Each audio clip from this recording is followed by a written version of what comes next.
Coming up on this week's episode of Don't Panic, we talk about the increase in the price of Prime, the decrease in the price of Drive. We talk about Amazon's set-top box, Apple's Health app, and Google Play games on all your devices. All that and more this week's Don't Panic. Stay tuned. This is Don't Panic, episode number 38, recorded March 17th, 2014. On Prime pricing, gaming everywhere, and a less-than-legal pick.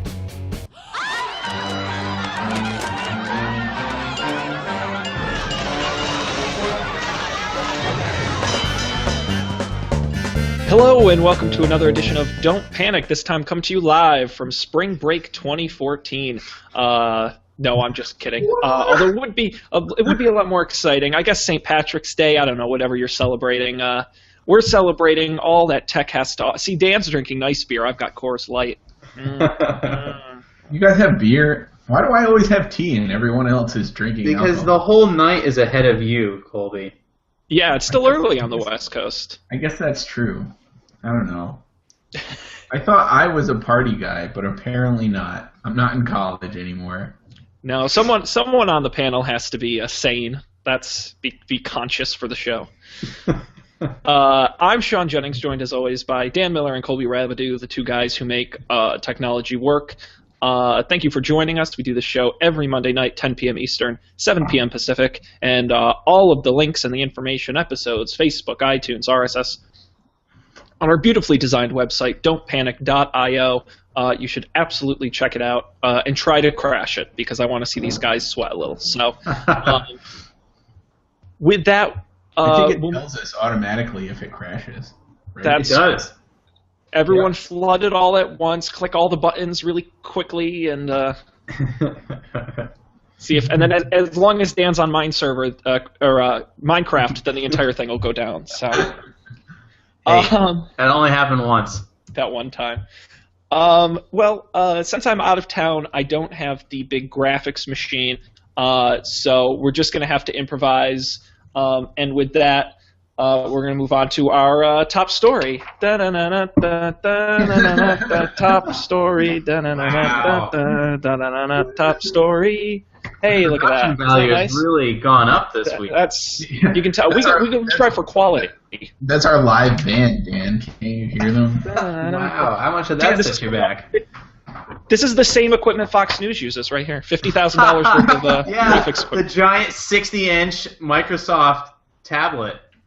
Yeah, yeah, that's right. I'm really a CGI. James Cameron's doing it. No. Let's move on to our top story, and that would, of course, be the fine folks over at Amazon. We've talked previously, or at least I have on the show, about how big of a fan we are of Amazon Prime, their service that includes free 2-day shipping on many of their items, discounted 1-day shipping, and streaming included through their Amazon Instant service, as well as a few other perks, including their lending library. Well, it's been $79 since it launched in 2005, which is quite some time ago. Well, Amazon announced this week that they are raising the price to $99 a year in the United States. The service remains exactly the same. It's just that it's $20 more per year. The price change goes into effect on April 17th, although if you renew before then, you'll be able to pay the less expensive price for the upcoming year. Amazon citing Prime's increasingly substantial offerings is the reason for the jump, considering the fact that you get the instant video and the other features, in addition to the rising costs in shipping products, and now that they're shipping more than ever using Prime. Amazon Students Rate will also rise, though only by $10 from $39 to $49 a year. And yeah, that's the story. What do you guys? I thought this was totally not a big deal at all, and then the internet was upset, and I didn't understand. Does anyone of us think it's a big deal? I mean, I'm certainly not going to stop paying for Prime over $20 a year. Also, it's a year, not like a month. I don't know. Yeah. And I'm assuming they still do it, but they do the thing where you can share the account. Yeah. Yep. As well, where you don't share the streaming and the books and things like that, but the 2-day shipping you can actually share with several other people. At the same address, right? The same address, but like, how do they know? They don't know. Yeah, they don't even know. I mean, I ship stuff to all kinds of addresses, so. I do. I ship things to like 8 different addresses. I mean, I do too. You're right. Good point. I heard people that were like, or maybe that was the Marco Arment thing, but like the people who don't use the Amazon Prime, I guess the Amazon Instant Video is different from the Amazon Prime streaming. They are correct. I don't use the Amazon Prime streaming all that often because I would just use Netflix because I'm used to it more. But I use the Amazon Instant Video all the time. Like, when Mad Men comes out, I'm going to do the subscribe thing to that so I get, like, the new episode in my inbox every Sunday or whatever it is. It's awesome. But it doesn't really come with Prime. So I guess I see the point. Right, yeah. I think that was mostly Marco Arment's point, was that, like, he's paying, the price has to go up for him to get something that he doesn't use ever. Which, that's fair. That's kind of annoying. That being said, I don't think, at least for me, it's like not to the point now where it's $100 isn't worth the shipping that I save over the year. Because, I mean, I pretty much order everything from Amazon. Yeah, and it makes, you know, there are two sides to this coin. Should they have an Amazon Prime that's maybe a little less but only the shipping? But I think the reason they don't do that is because by almost forcing everyone into getting the Prime Instant is that they can go to these movie and television companies and better negotiate because they'll have more customers, is really what it is. And even if those customers never use it, they can still say, we have so many million paying subscribers. That, you know, I use Amazon Prime to purchase content a lot, and I use Instant occasionally. It's getting better as time goes on as far as content. But again, I think if you're the kind of person who buys a lot from Amazon, regardless of what perks, the 2-day shipping in itself will pay for it, especially if you split it with other people, which you can do. So I'm in no way surprised. I know that Amazon has they lose, I wish I had looked this up before the show, but they lose hundreds of millions of dollars every year on shipping. And most of that comes from Prime. I mean, they lose money on you. Really, the reason that they do Prime is to get you to buy more overall, and they hope in the volume they'll make the money back, and they do. So I'm not surprised they raised the price. It's very expensive to do that. The real problem is that there's so many items included, like Marco talked about, which I do agree, is that they're slowly limiting the number of items. Not everything is now the discounted 1-day shipping, or there are a lot more of those add-on items, which are only a couple bucks, but they won't ship unless you buy a big order.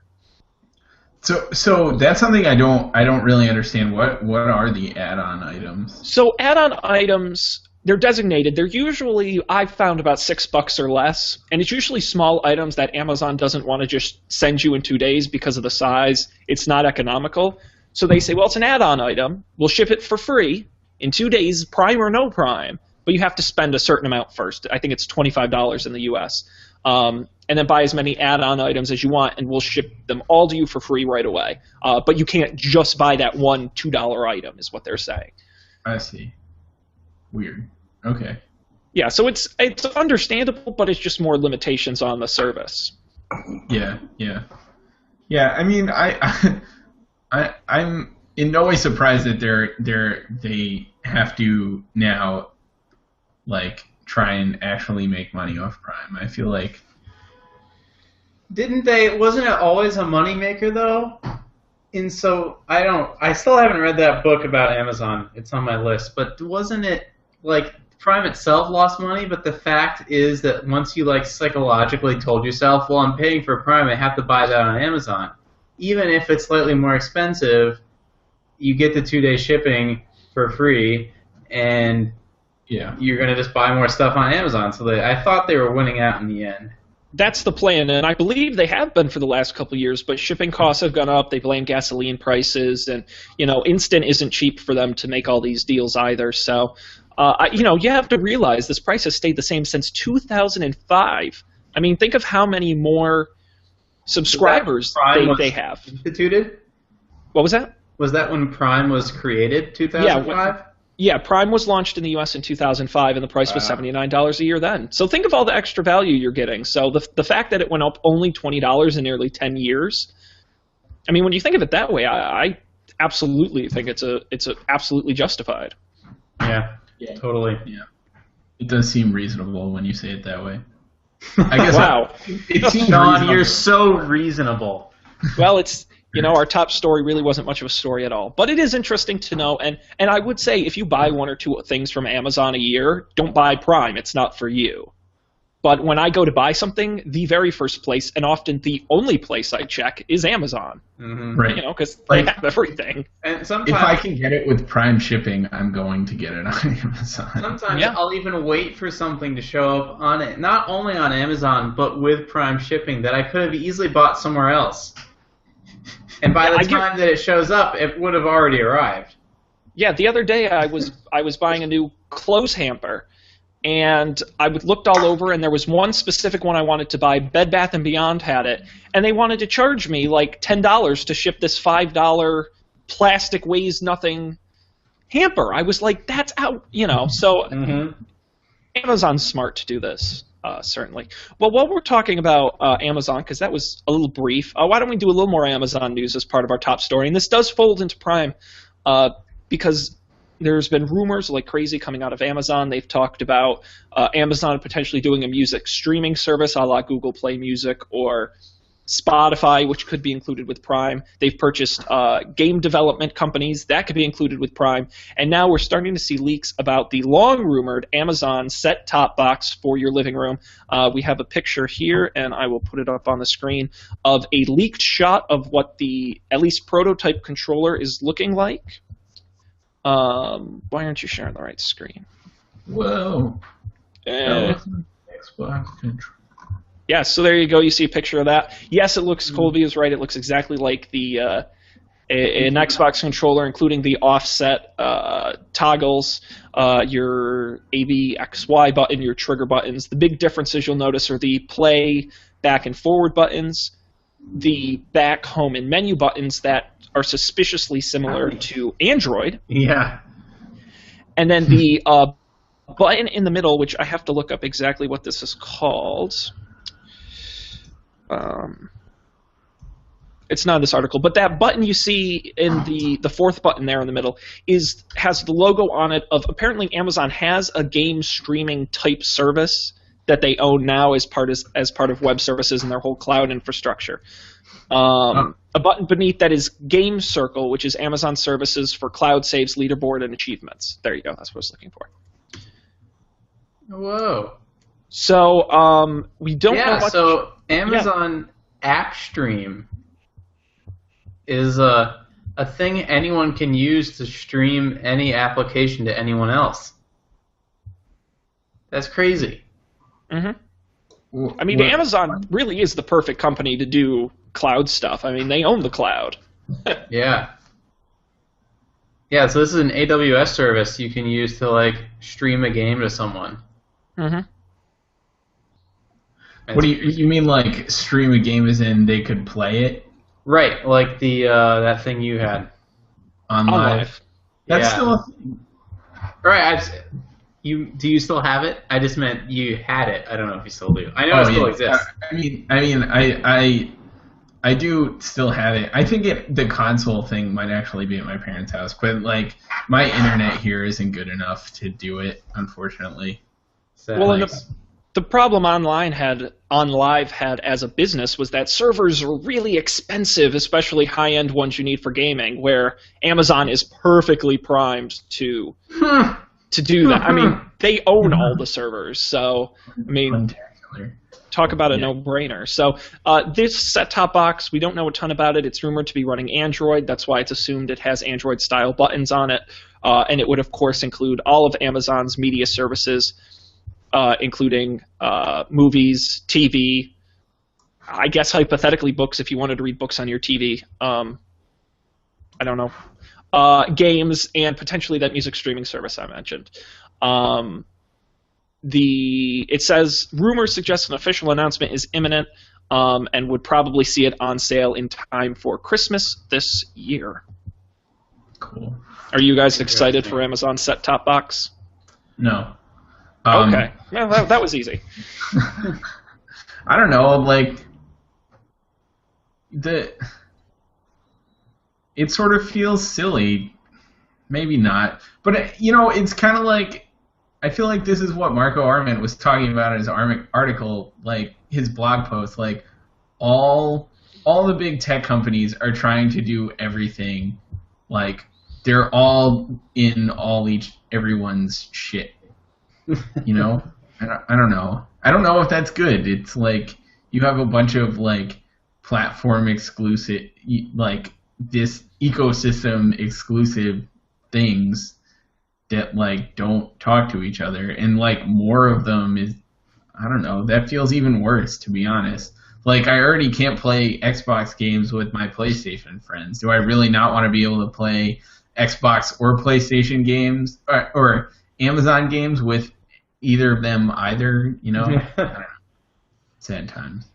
Well, hey, it's all about choosing what silo you live in. You have to choose one. There's no sharing. Are you an Apple guy? Then you're an Apple guy. Some people are Amazon people. They have a Kindle Fire. They buy their books through Kindle, and they buy their shows through Amazon Instant. And they have Prime. And you know what? They're going to buy this box, and they're going to love it.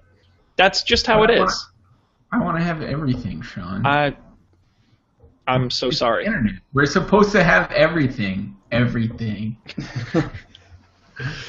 I don't know. So I'm like, I want a Roku that's better than Roku, more like an Apple TV and less like a Roku, or more like a Chromebox in terms of design, and like, because Roku's great, but it's really kludgy and it works, but it's like okay, So if Amazon could make a better Roku, I would buy it. But if it was just here is Amazon stuff and some games, then I would hope no one would buy that.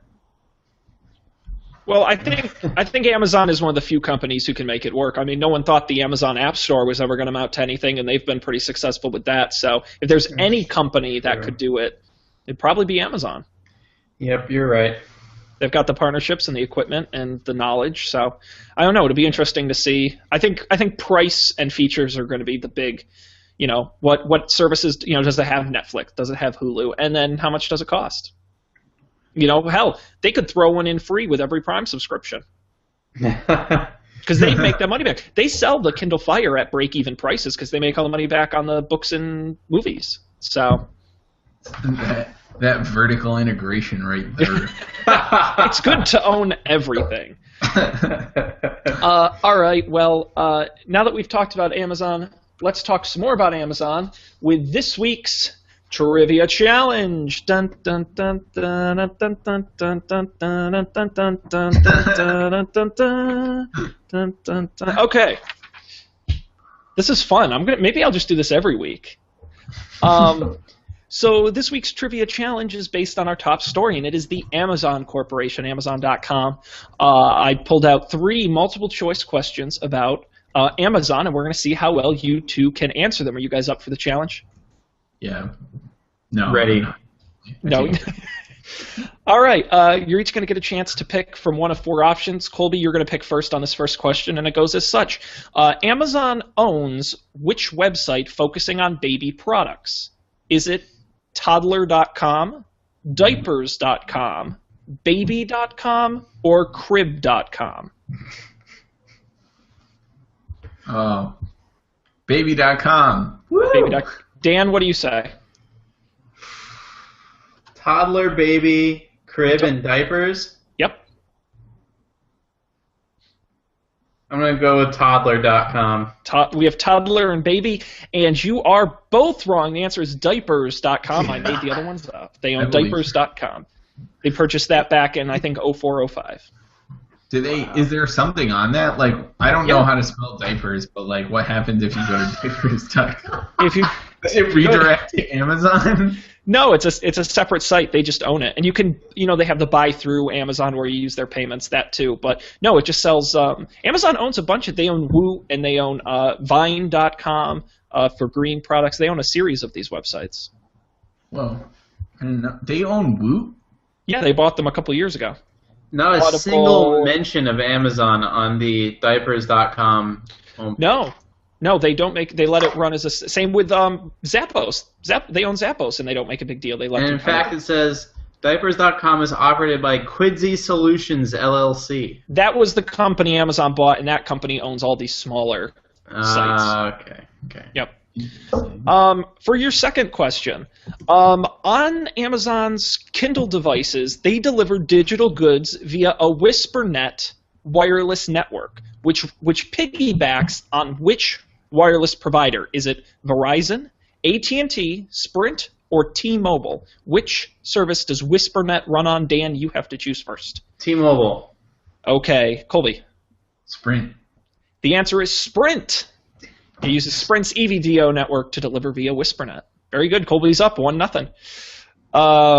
And your final question, which of these companies was founded by a former Amazon employee? Is it LinkedIn, Hulu, PayPal, or Dropbox? Colby, you go first. Hulu. Hulu. Dan? Darn it.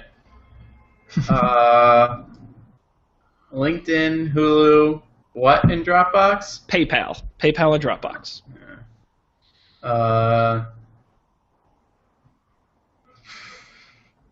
I'll say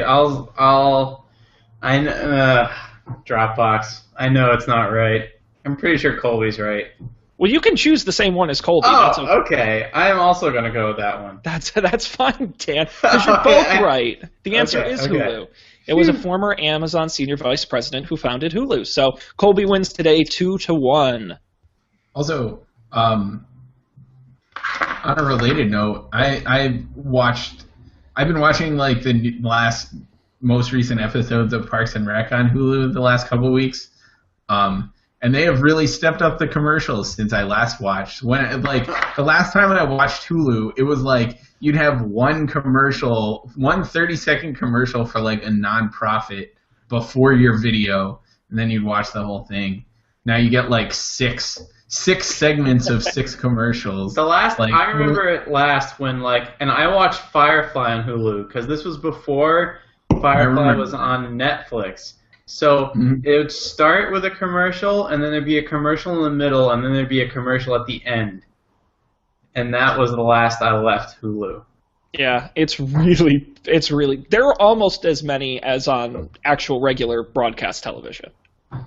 Yeah. Well, I guess that's great for them. If that's what it takes, I'll take it. If I get Mad Men released the minute it comes out, I will watch it with ads.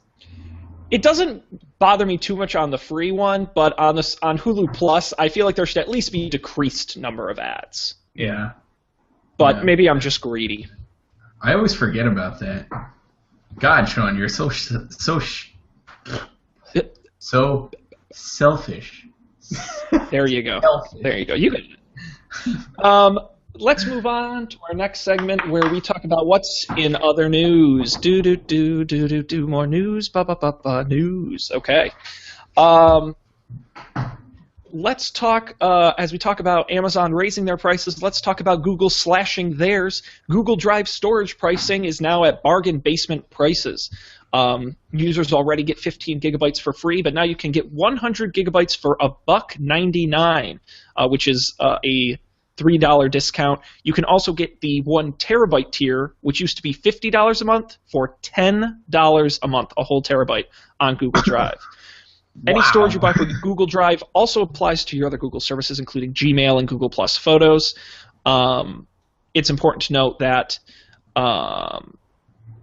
Dropbox currently offers 100 gigabytes for $10 a month, which is an $8 premium, while 500 gigabytes is priced at $50.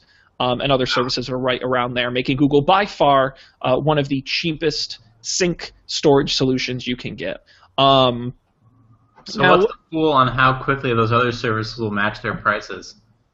I'm going to say not very quickly, and here's why. Because I thought about this. I pay Dropbox every month for extra storage because I back up all my stuff there. And I would love to switch to Google Drive because these prices are outrageous. The problem is Google Sync doesn't work as well as a Dropbox does. If you want to automatically sync your photos and videos off your phone, you have to do it through the Google Plus app and not the Google Drive app, which makes no sense. When Google gets really uncomfortable when you upload Word and Excel files automatically because it sometimes will convert them to Google Doc and sometimes won't, regardless of your settings. To me, it's a good somewhat storage. It's not a good backup solution, at least not for me yet. The apps aren't there, the software isn't there, but maybe that's just my opinion. I mean, the price is great, and I'm going to try it, but I mean, Dropbox is just really well put together for what it is. Yeah, I think Dropbox is also like that's exactly what it is, and they're not like. I mean, Google is if you upload. I use the Google Plus Photo Sync because it was just convenient because it just does it, like on my phone, and they try and get you to post them to Google Plus. It's like it's really pushing you to use other things, whereas Dropbox is like it's just Dropbox. It's a place where you keep your files, which I really respect and like. Yeah, the thing about Dropbox is you don't have to think about it, which is why it's great and why I like it. Google Drive, you have to work really hard to sync all your stuff through it. And over time, I think it'll get better. I mean, if you think about it, Drive hasn't been around all that long. But I think lowering the price is a good start, and I do hope it gets these other services to lower theirs. But we can only hope. Yeah, that is an impressive amount of space for. That's crazy. Compared to. Like that's 10x what you're getting with Dropbox for the same price a month.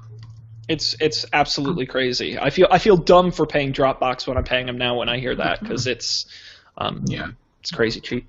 Well, a 1 terabyte hard drive is about $60. So they only have to keep you, and they probably get it cheaper. They only have to keep you around for about half a year to break even on that. Yeah.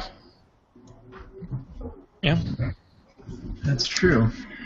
I'm going to try and transition between all our stories. Let's stay with Google and move on to gaming. Last week we talked about how Microsoft wanted to bring Xbox Live to all your devices through leaderboards, achievements, and your friends list. Well, unsurprisingly, Google announced they're going to do the same damn thing. Google, this week at the Game Developers Conference, announced that Google Play Game Services, which is the backend that powers online feature for Android games that use it, will be available for iOS. That includes turn-based and real-time multiplayer capabilities, achievements, and leaderboards. Now, currently, I'm trying to understand this. Play Games currently supports iOS through a plugin for the Unity game engine, but this is a separate SDK for non-Unity games. It's an early version, and at launch it won't support multiplayer gaming, just achievements and leaderboards and things like that. But over time, we'll eventually do that. They're launching with partner Asphalt 8, and you will be able to do all the real-time multiplayer between iOS and Android. And over time, they hope it will cover all those things. Most features will become available on Tuesday, March 18th, the same day it's holding a developer day at the conference to talk to developers about using their information, their product, their code, whatever you call it. That's awesome. That's exactly what I want everything to be like. This is what we were just talking about. I'm so excited. Well, computer games already have this. I'm just saying. That's true. Dan has a fair point. It doesn't matter. Windows, Mac, Linux. It's called the internet. Also, to be fair, the vast majority of the games I play are on the computer, probably for that reason. Yeah. Yep. Fair enough. And it's any industry where you have all these big companies fighting, Apple with Game Center, Microsoft with Xbox Live, and now Google with Play Games. Someone's going to lose, and that kind of sucks. That's true. I guess we just have to hope that the ones we picked don't lose. That's why we're here. We're going to tell you which to pick, people. Don't panic. We're going to give you the answers. That's the name of the show. Submit to our will. Yeah, exactly. That's actually good. I'm going to go off the rails here for a second. If someone was coming up to you and they owned no technology, they didn't have a phone, they didn't have a computer, they had no services, they were completely brand new, what would you recommend to them? Because you really would have to recommend an entire ecosystem for them at this point. Who would you point them to? Out of curiosity. Now, I have no idea. Because it's tough, because you could really point them to any combination, to Apple, Google, Microsoft, or Amazon, really, to cover most of their services. Yeah. Outside of Amazon not having a phone. What are you going to do with Microsoft, though? You can do like Microsoft Music and Microsoft Video. Yep. There is? Yeah, Xbox Live Music and Xbox Live Video. Oh, wow. Yeah, they have all that stuff. Really, the only one I can think of that doesn't have something is Amazon doesn't have a phone currently. That runs their Fire OS. But outside of that, I think everyone has everything. Yeah. So I think that rules Amazon out, though, then, right? Because if you can't get a phone with it, their phone's your primary computing device if you are not highly technical. That's fair. I would probably point someone to Google right now. Android phone, Android tablet, Chromecast, and eventually, whenever they release their Nexus TV, Google services, Gmail, Drive. They released that. It was called Google TV. Google TV. Well, Dan, not everything Google releases works, and maybe next time they'll do a little better. I've got my fingers crossed. Remember the Nexus Q, the little sphere? Yeah. Yeah, that's probably what I would do. But yeah, it's hard. I guess it also probably depends on the person. Like, I think the biggest problem for me is Apple's cloud stuff isn't very good. That's true, Apple's cloud stuff. But does a person who doesn't know much about anything care about the cloud? Well, I think they do. Even if you're a grandmother with an iPhone, you have photos and videos. Yeah. I mean, and I would make the argument that iCloud photo and video syncing is horrific. But here's the problem. Here's the catch. People in that position don't ever sync anything at all, ever. Well, we should, Dan. That's why we're here. We're going to encourage them to. Well, I'm saying even if they had Google, the fact that it's being synced wouldn't matter to them. Like, they don't have a computer or any other device they're going to access it with. Well, they'd have their Chromebook. They're going to email them to people. I think the real if this was someone who was like, like your grandmother, who was like obviously not going to sync something themselves, it should be like, because realistically they probably want it to be synced, they just don't know or care enough to do that. But like, I think it should be the least friction way to do it. Like, it should be set up once and work forever after that. Well, that would probably be Apple then, quite honestly. Yeah. I mean, Apple's products only suck when something goes wrong, and that doesn't happen often. That's true. Well, or you try and switch to another product. Or you did try to do something different, Like, iCloud works great in that use case you described, where you just want it synced. You maybe want to retrieve it, but that's pretty much all you ever want to do. In that case, iCloud is great. So that editing stuff is beta, so that's not awesome, but anything more complicated than that, I couldn't even tell you how to do it, because it doesn't expose any of that. It's just like iCloud switch on or switch off. Yeah. That is fair enough. I think I've taken us off the rails far enough. I guess we can get back to news. Well, Sean, did you say Google? I mean, for someone of our caliber, I'd recommend Google, and for anyone who I would be comfortable leaving a piece of technology with, I'd say Google, because I just think they have the better overall, complete, well working integrated ecosystem, I guess is my argument. From laptops and tablets to phones to Drive and Gmail and all the Chromecast and all across the board. I just think they're more cohesive as an ecosystem, I guess is my argument. I guess that's fair. I think for a savvy individual, if they just wanted a phone, I would say Google. If they wanted a phone and a tablet, which seems unlikely, I don't know what I would do in that case, because I think while I have become a fan of Android of late, I still think the iPad is the best tablet you can get. So it's hard to say. And then computers, who the fuck knows? Computers, who uses those anymore? I do. Wait. We forgot an important contender. Firefox, Mozilla. I thought you were going to say Linux, and I was going to just sigh so loudly. But not if you're in America. True. Yeah. You could always go with open source. Yeah, okay. Nerds. Yeah, okay. Did you see that story today about, speaking of open source and Apple, about this person who bought a MacBook Air and then tried to open a keynote presentation from 2008 only to find out that he or she could not open this keynote presentation because the version of Keynote that comes on the laptop is greater than the one that could open this proprietary Keynote file, and he had no way of, like, he had the old one on a CD, but he couldn't put the CD in the MacBook Air thing anymore, and you can't, like, convert it or anything. So there's an argument to be made for open source software. That kind of stuff, that kind of shenanigans does not happen. That's true. That's Fair true. enough. Fair point. So, it was announced on Monday, Twitch, Twitch.tv, the streaming game site. Of Twitch Plays Pokemon fame. Of Twitch, yes, indeed. At the same Game Developers Conference, announced that they will have built-in support for video streaming on mobile. That's right. Previously, you could stream games from your computer, but now you can do it from your mobile device.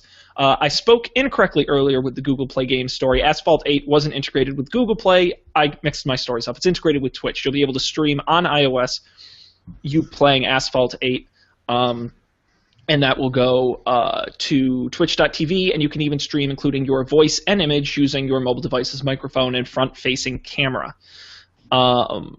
It's going to be an SDK, so people have to integrate it into their games, but that will be available for them to do. There's no word exactly when the update to allow this will be hitting the App Store, or whether it will be brought to Android, BlackBerry, or Windows Phone. That has not been announced. So it's an early announcement, but good news if you were looking for a way to stream your game on mobile via Twitch, you will be able to do it. That's interesting. I can't imagine it's going to work. Because, I'm trying to think of when I'm in a situation where my phone has... Because the point of a phone is it's mobile, it's on the go, but really there's only a few places where I can sit and, like, where I have enough bandwidth to stream a game and my camera and my microphone all to the web. Right. 4G can't do that? I'd like to see some demos, is all I'm saying. I'm skeptical. I mean, I feel like it'll vary greatly. Even like 4G is like a lot of it's a lot of bandwidth, but it's still high latency. Yeah. But also, I feel even if you're like at home on Wi-Fi or something, I still feel like you holding the device can still affect the like your Wi-Fi signal and stuff. Even so, I don't know. It's ambitious. Certainly ambitious, to say the least. It'll be interesting to see if developers pick up on it and integrate it into their games.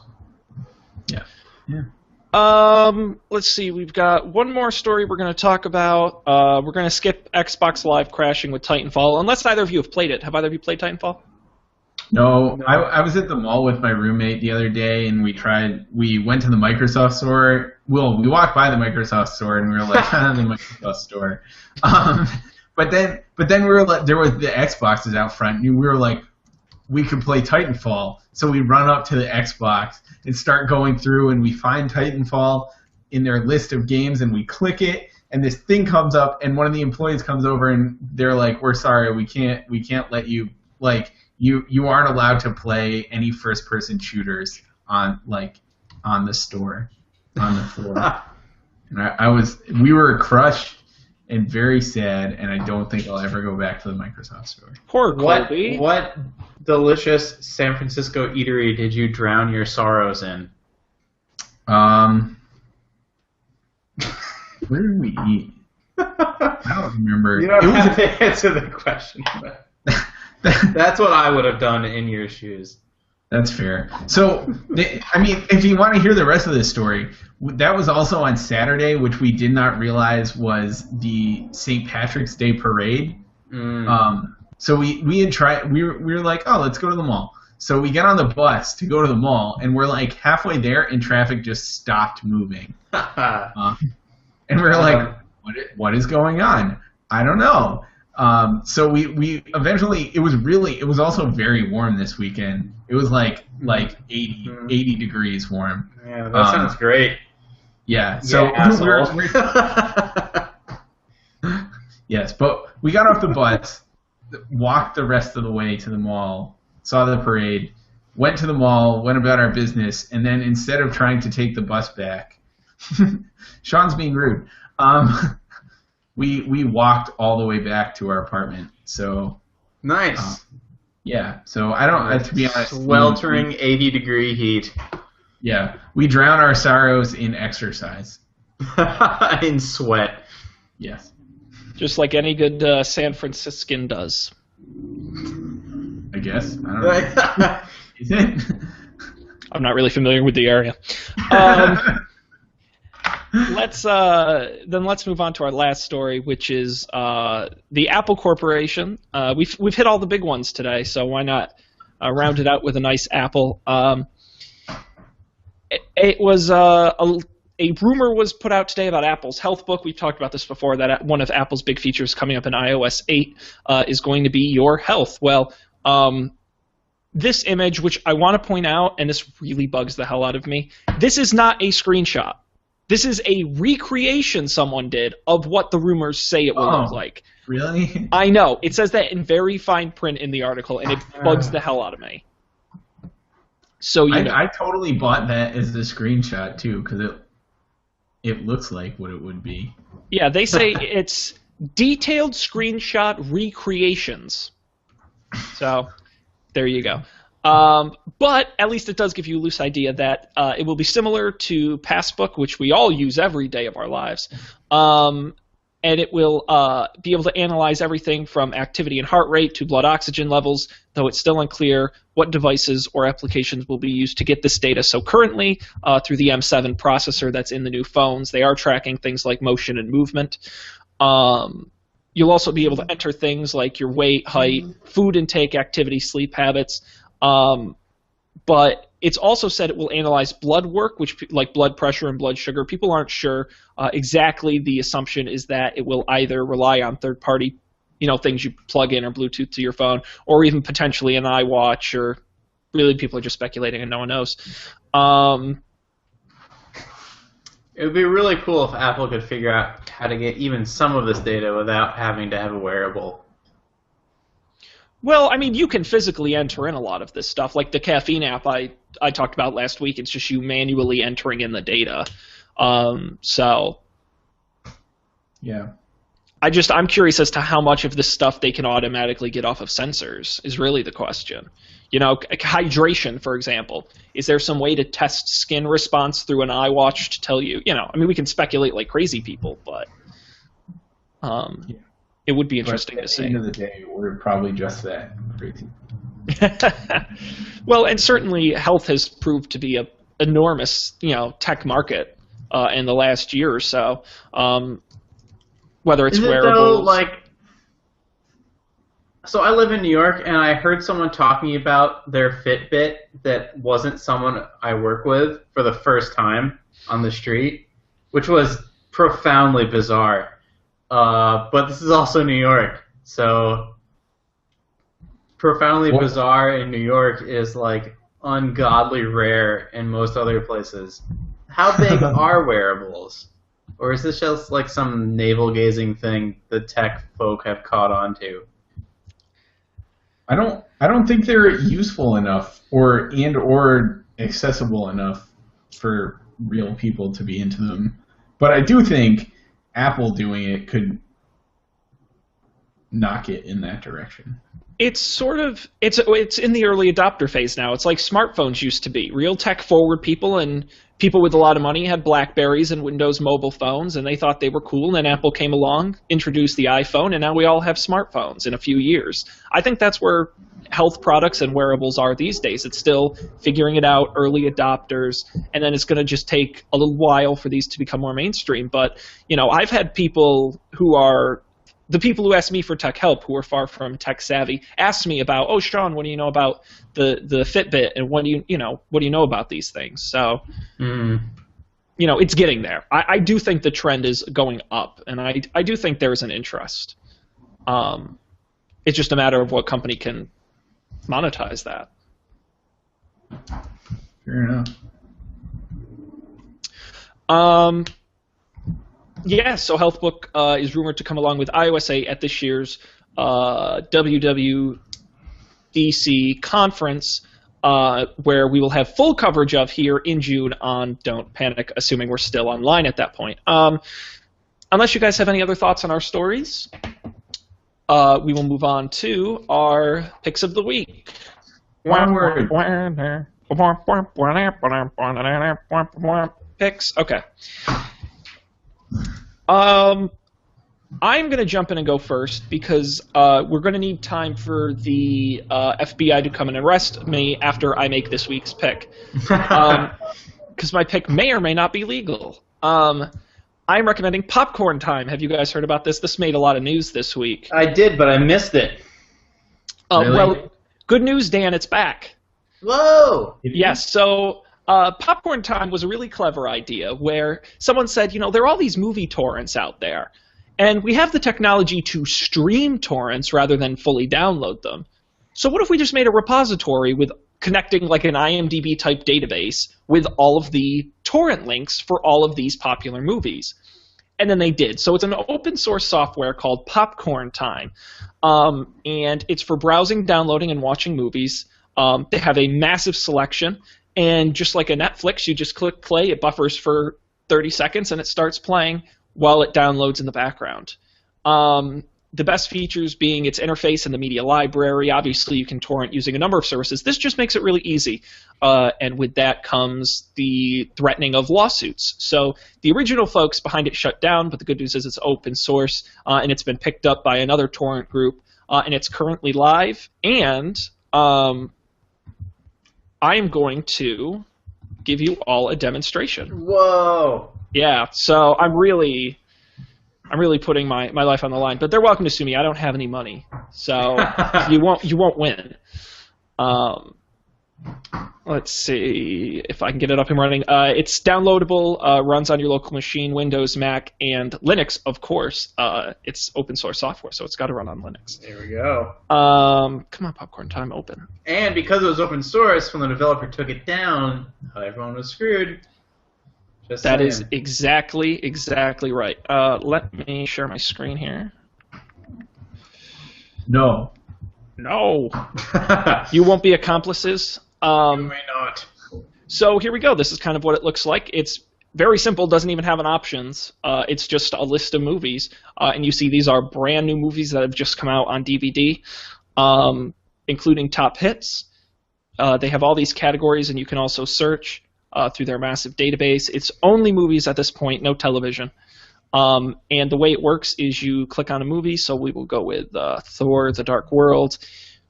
Again, it pulls all of this from a central database. I don't remember which, but it gives you the art and the description. You can do 720p or 1080p, and then you hit Watch It Now.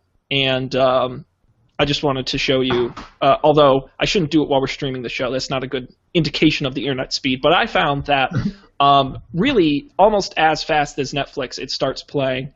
And then while it plays in the background, it is downloading. So even if the quality, like Netflix will start off a little grainy and get better as you go on. But I won't actually play it. But you get the idea. You saw how fast that buffered up. That would have started playing. Yeah, and they have a massive database. So in no way do I recommend downloading and using Popcorn Time. It's most definitely illegal. But I wanted to pick it because I think it's a neat idea to take all of these torrents that are widely available and putting them in an easy-to-use and fast interface. And it is a fascinating news story to cover because it has been ongoing, and it'll be taken down from these guys and put up somewhere else. The code's on GitHub. It's really interesting. So my pick this week is to not download and use Popcorn Time. Just don't Google Popcorn Time, and you will find it. Yeah, I think it's so also worth noting that while you're downloading, you're also uploading. Yes, that is.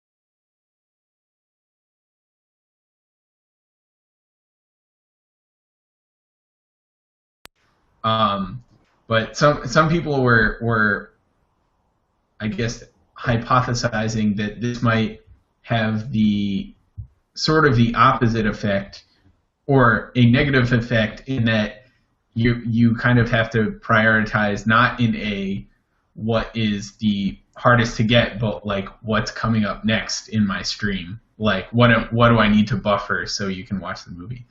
So that was interesting. Very interesting. Very interesting. So, Popcorn Time, your non-pick this week from me. So, who wants to go next? I can go. Oh. Or you can go. I don't care. I'm going to pick Colby because he spoke first. So, sorry. Don't take it personally, Dan. That's all right. Colby, how about some cloud magic? Yeah. This again, I've been picking things with really strange names. But once you get past that, similar to Dan's recent search for an OS X email client, I have been on sort of a less publicized and less fruitful search for an Android email client,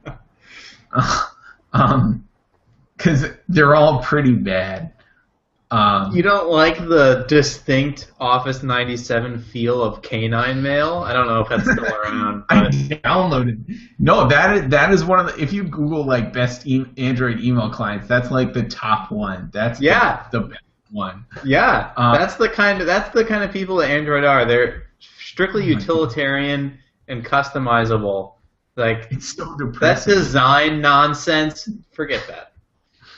Yeah. Right. So, it was not going well. For a while, I used the native client, which is just terrible.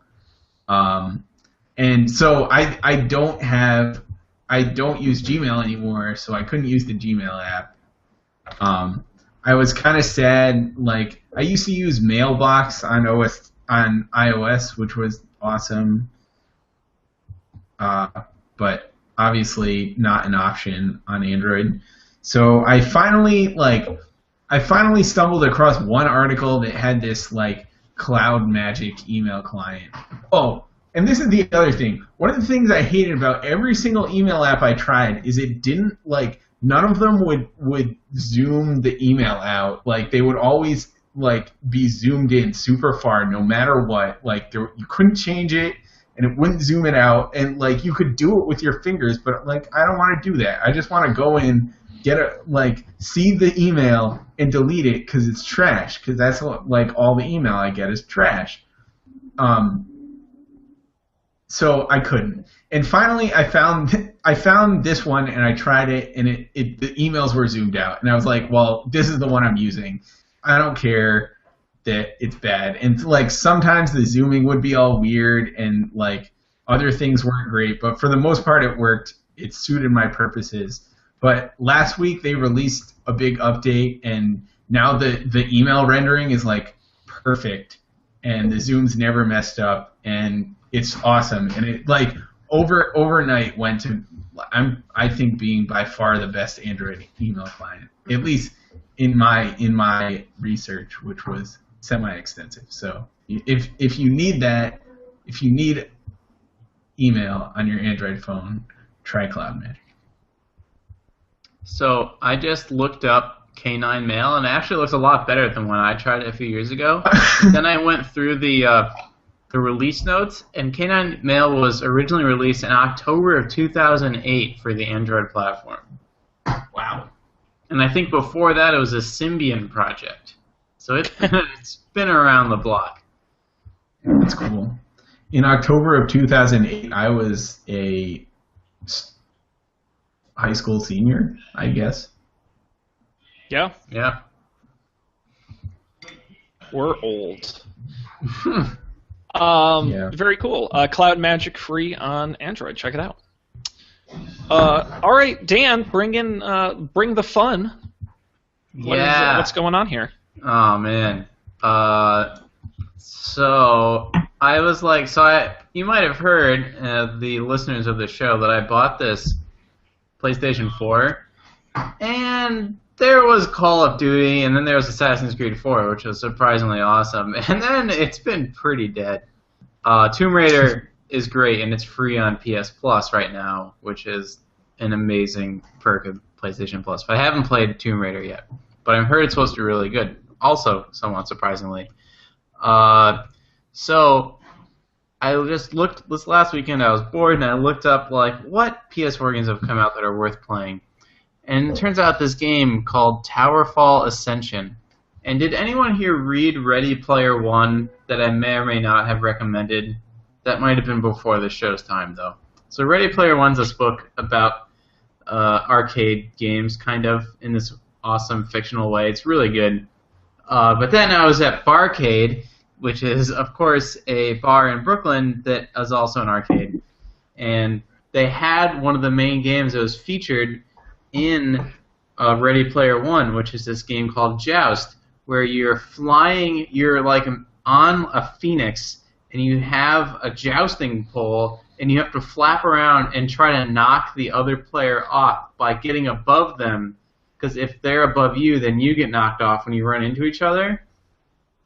It's totally incredibly hard, but a lot of fun.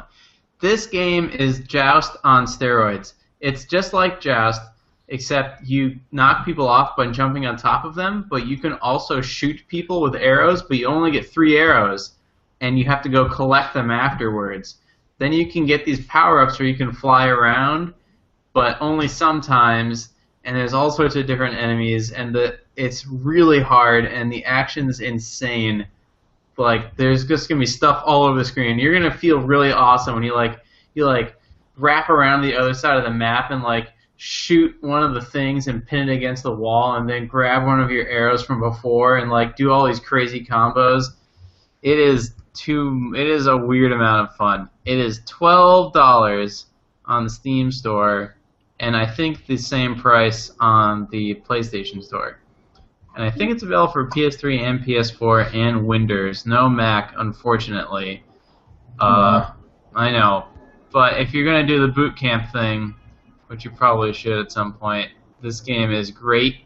There's a co-op mode and a multiplayer mode, neither of which I've tried yet, but I really can't wait to. It has a 90 out of 100 on Metascore.com. Really good. Tons of fun. I was really pleasantly surprised. So Towerfall Ascension is my pick. Oh, here's gameplay. I don't know how well you can see that, but there's like all sorts of stuff that happens.